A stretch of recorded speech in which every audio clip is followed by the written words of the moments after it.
Nanawagan naman si Department of Health or DOH Secretary Ted Herbosa kay Pangulong Bongbong Marcos na ideklara ang National Public Health Emergency bunsod ng mabilis na pagtaas ng kaso ng Human Immunodeficiency Virus or HIV sa Pilipinas. Ayon kay Herbosa, umaabot na sa 57 bagong kaso kada araw ang naitatala, katumbas ng 500% pagtaas, dahilan kung bakit ang Pilipinas na ngayon ang may pinakamabilis na pagdami ng bagong HIV cases sa buong mundo.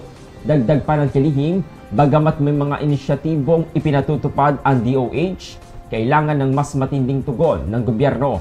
Mas nakakabahala aniya na pabata ng pabata ang tinatamaan ng sakit. Kabilang na ang isang 12 anyos mula sa Palawan na positibo sa HIV at sexually active na.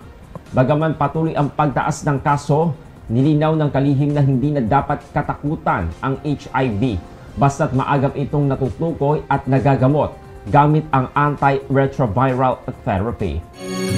Good morning.